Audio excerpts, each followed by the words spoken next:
Good evening my dear students. आज मैं आपको क्लास 9th का बायोलॉजी का चैप्टर फर्स्ट स्टार्ट करने जा रहा हूँ। चैप्टर का नाम है सेल। आइए देखते हैं सेल क्या है। सेल को हिंदी में कोशिका कहते हैं। सेल क्या है तो समझेंगे। Cell is the structural and functional unit of life. Cell क्या है?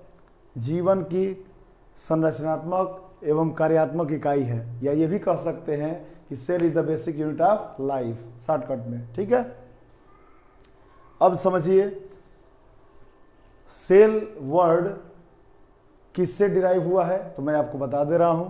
सेल वर्ड लैटिन शब्द से बना है सेलुला। सेलुला लैटिन वर्ड सेलुला से बना है, जिसका अर्थ होता है लिटिल रूम, अर्थात छोटा कमरा। ठीक है, सेल वर्ड सेलुला से बना है। सेल वर्ड लैटिन शब्द के सेलुला नामक वर्ड से बना है, जिसका अर्थ क्या होता है? लिटिल रूम, अर्थात छोटा कमरा। अब आगे बढ़ते हैं हम लोग।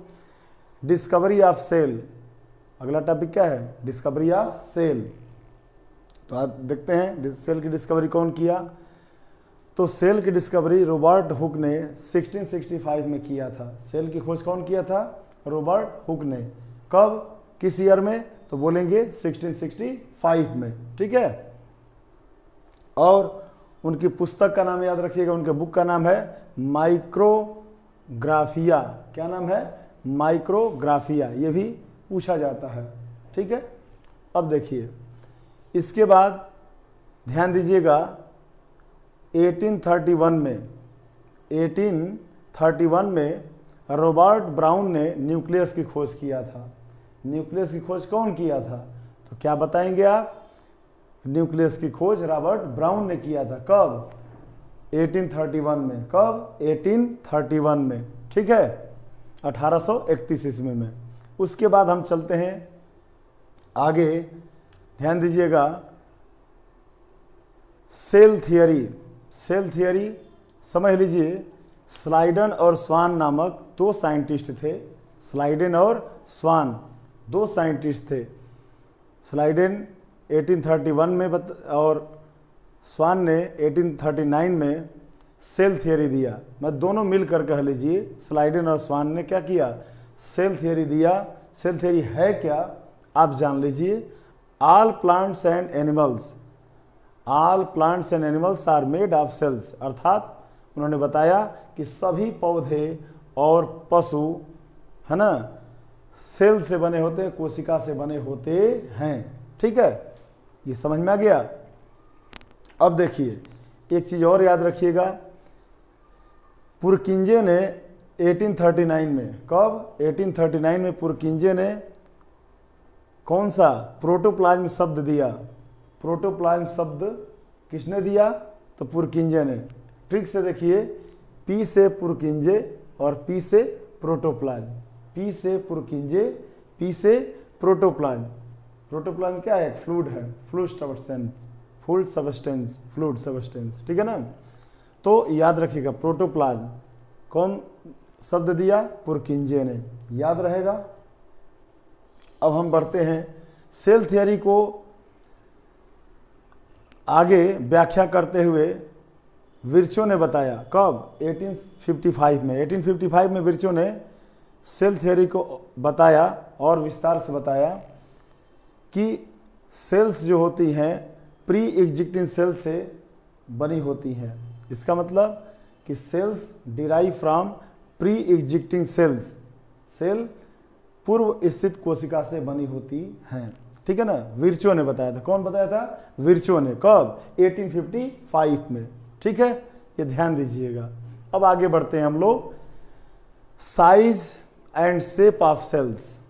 Size and shape of cells. ठीक है ना, देखते हैं। साइज देख लीजिए, अलग अलग सेल का अलग अलग साइज होता है। साइज 0.5 माइक्रोन से लेकर 20 माइक्रोन तक होता है। सेल का साइज कितना होता है? 0.5 माइक्रोन से लेकर 20 माइक्रोन तक होता है।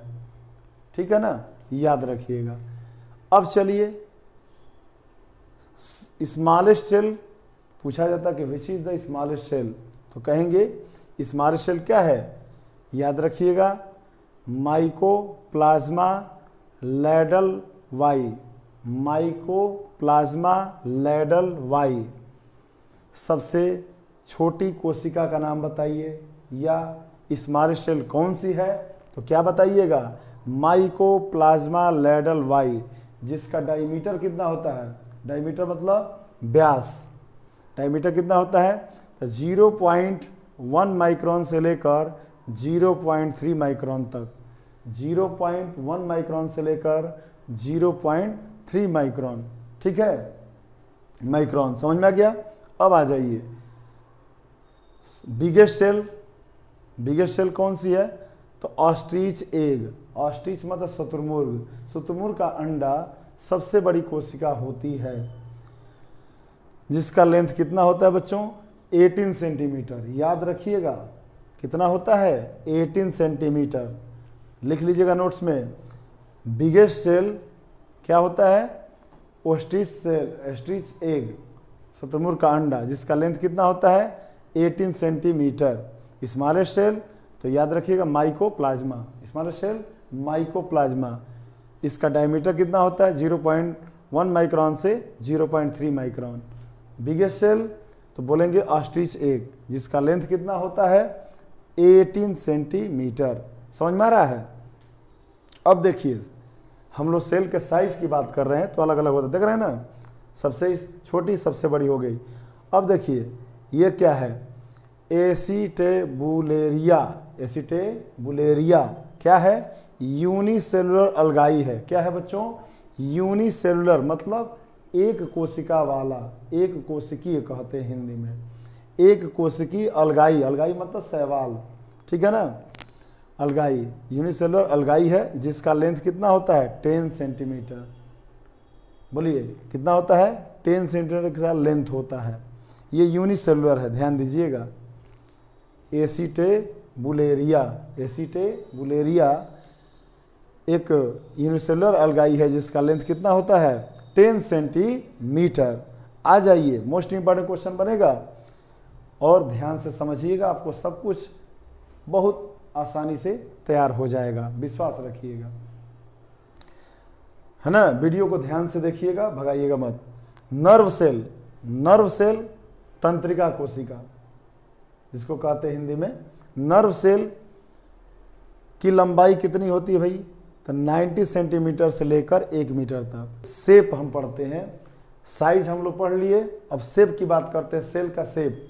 तो ध्यान दीजिएगा बच्चों, सेल का जो शेप होता है ये किसी भी ऑर्गेनिज्म के बॉडी और वर्क के अनुसार अलग अलग होता है।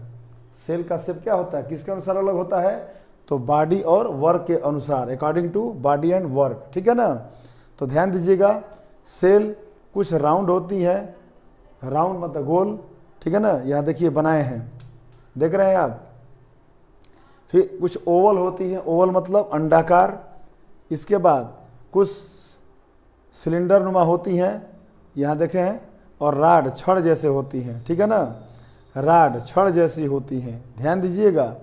अब और एक बात याद रखिएगा, जो मोस्ट इम्पॉर्टेंट क्वेश्चन बनते हैं, और ये क्वेश्चन ध्यान दीजिएगा केवल 9th के लिए नहीं है, बल्कि सभी कंपटीशन एग्जाम में ये सब सवाल आते हैं, इसलिए बढ़िया से तैयार करिएगा बच्चों, अपना बेस तैयार करिएगा।